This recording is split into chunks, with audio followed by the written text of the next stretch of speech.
이번 시간에는 과학시대의 신앙 3장에 있는 내용이 되겠습니다. 제목은 신앙은 진화와 양립할 수 있는가 하는 주제입니다. 사실 과학신학에서 가장 논란이 많은 분야이기도 합니다. 무신론 과학주의자들의 입장에서는 이제는 신앙은 진화와 양립할 수 없다라고 주장을 합니다. 특히 다윈의 종의기원의 등장으로 인해서 신은 더 이상 설 자리를 잃었다. 종의기원을 통해서 보면 생명이 어떻게 변화되어 왔는지 자연 선택을 이야기를 하면서 자연 선택의 기본적인 원리는 생존 경쟁, 투쟁이잖아요.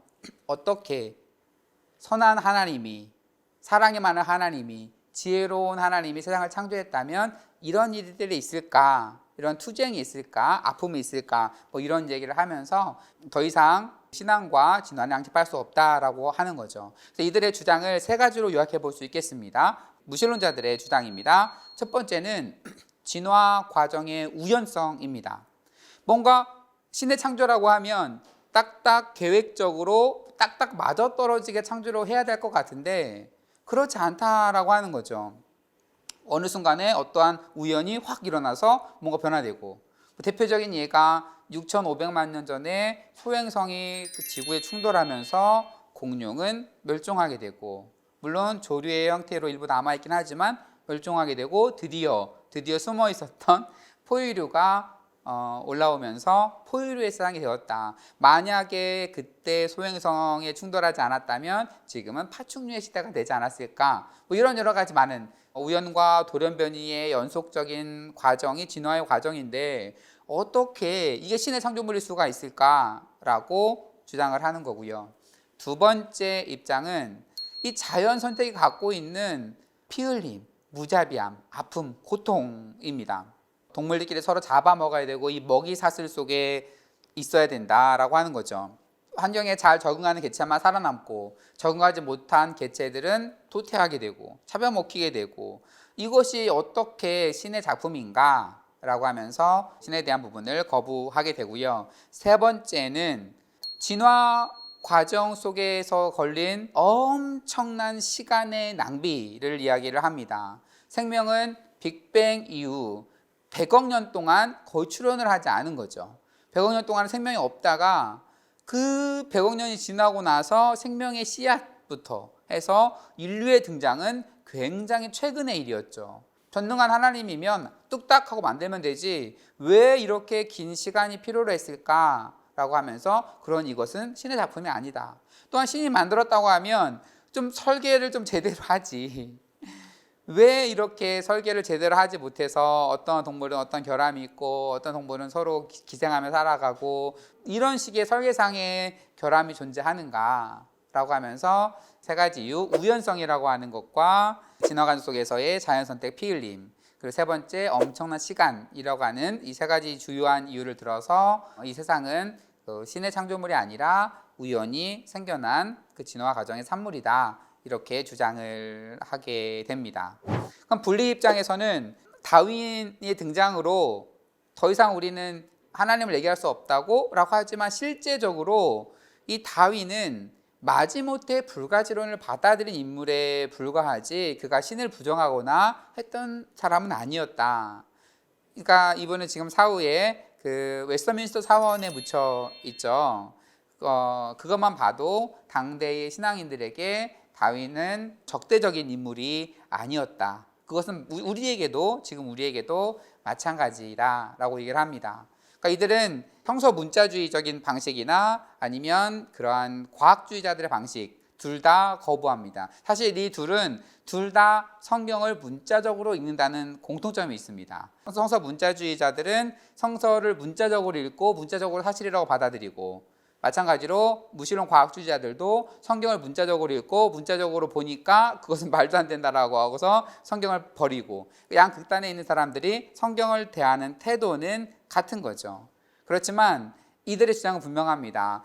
현대의 과학적인 눈으로 성경을 보는 것은 굉장히 성경을 잘못 보는 것이다. 성경이 기록된 시대의 사람들, 예수님마저도 지금 우리의 방식대로, 우리가 이해하는 방식대로 생활하고 이해했다라고 단정하고서 이해하는 방식이기 때문에 굉장히 잘못된 이해 방식이다 라고 설명을 합니다. 그리고 나서 아까 말한 이 세 가지 난제에 대해서 이들은 이렇게 답을 합니다. 첫 번째, 우리가 보기에는 어떠한 생명의 등장이라든지 소행성의 충돌이라든지 여러 가지 많은 우연과 우연의 반복으로 인해서 지금 우주가 진화되어 오고 생명 형성되어 온 것처럼 보이지, 그렇지만 이것이 신의 영역에서도 우연일까? 우리는 다 알지 못하기 때문에 우연이라고 붙이는 것은 아닐까? 한때에는 우리가 뭐 일식이나 월식도 이곳은 뭐 천지 뭐 지변인가 해서 사람들이 모여놓고 제사 드리고 막 부르느냐 이런 걸 얘기했지만, 지금은 일식과 월식을 정확하게 예측하고 관측하는 시대를 살아가고 있습니다. 그러니까 소현성 충돌, 뭐 어떤 거, 어떤 뭐 생명의 진화, 어떤 이런 모든 것들이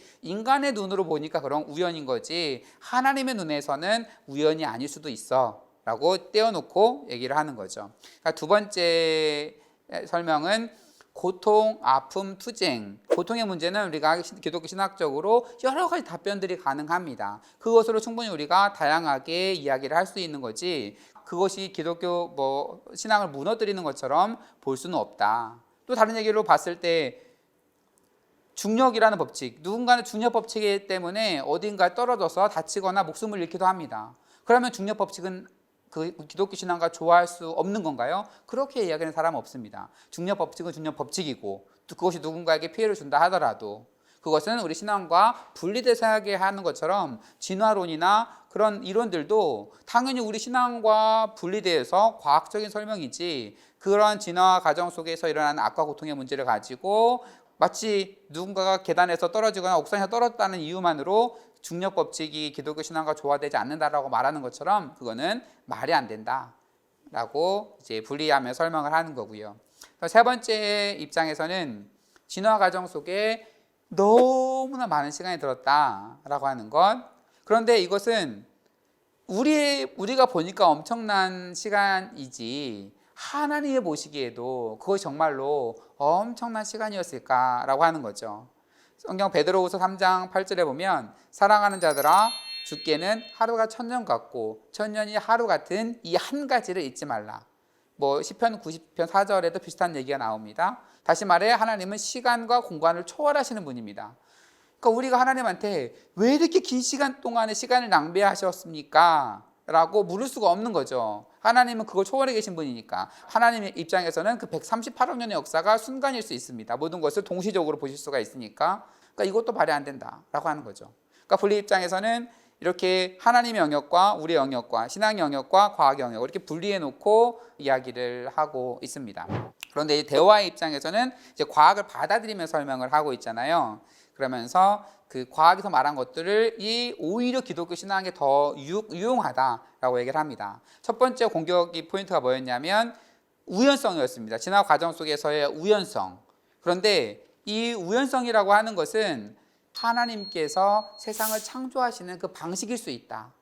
왜냐하면 하나님께서 우리를 너무나 사랑하셔서 우리에게 그 자유의지를 주시고, 그리고 우리가 각자 피조물이 정도의 차이는 있지만 나름대로 분투하며 살아갈 수 있도록 그렇게 허락해 주셨는데, 우연성과 예측 불가능성이 있는 것은 당연한 거고, 하나님께서 그러한 방식으로 세상을 창조하셨다. 그래서 처음부터 완전한 상태로 세상을 창조하셨다면 그 안에서 놀라움, 기적 이런 게 없을 텐데, 우연이라고 하는 것, 그 속에 부여하심으로써 우리는 매일매일 창조 세계에서 새로움을 경험할 수 있다 라고 하는 것. 하나님이 그 우연이라고 하는 방법을 사용하셔서, 그게 바로 진정한 사랑의 표현인 거죠. 사실 사랑은 강제하는 게 아니잖아요. 내가 누군가를 사랑한다고 해놓고 내 마음대로 조정하려고 하고 통제하려고 하는 건 사랑이 아니듯이, 우리에게 자유의지를 주신 순간 그들 관계 속에서 일어나는 그러한 일들은 하나님이 다 이해하고 허락하신 상태인 거죠.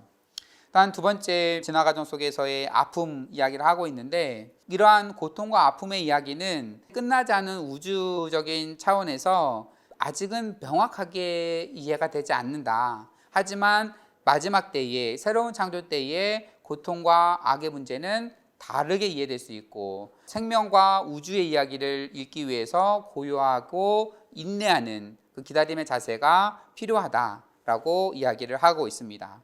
그리고 세 번째에 대한 이야기들은 긴 시간을 그렇게 통해서 생명을 창조하신 하나님, 그게 왜 문제가 되냐?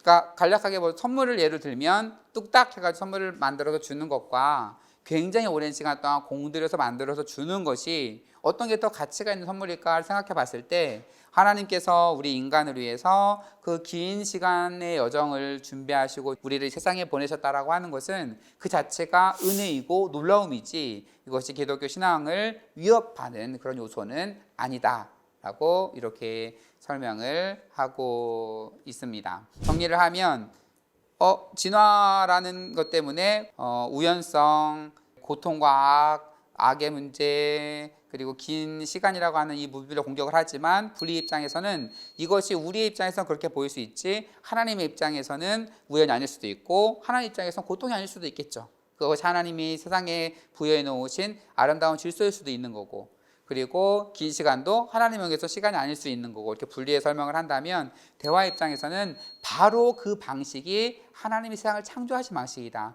하나님 우리를 너무나 사랑하셔서 우리에게 자유의지를 주셨고, 우리가 자유의지를 갖는 순간에 그 순간에 우연적인 일들은 당연히 일어날 수밖에 없는 거죠. 그 과정 속에 고통도 존재할 수밖에 없는 거고, 그렇지만 고통의 문제는 나중에 하나님께서 그 소망을 통해서 우리에게 새로운 창조 때에 해결해 주실 그런 부분인 거고, 시간의 영역이라고 하는 것도 그 긴 시간은 결국 하나님이 우리를 얼마나 사랑하셨는지를 더 잘 드러내는 것이다. 진화에서 말하는 그러한 난제들이 오히려 기독교 신앙에서 하나님의 사랑과 하나님의 창조 사역들을 더 잘 설명할 수 있는 도구가 되는 거지, 서로 충돌하거나 하는 것은 아니다 라고 이렇게 설명해 볼 수 있겠습니다. 네, 이렇게 해서 과학시대 신앙 3장에 대한 강의를 마치도록 하겠습니다. 감사합니다.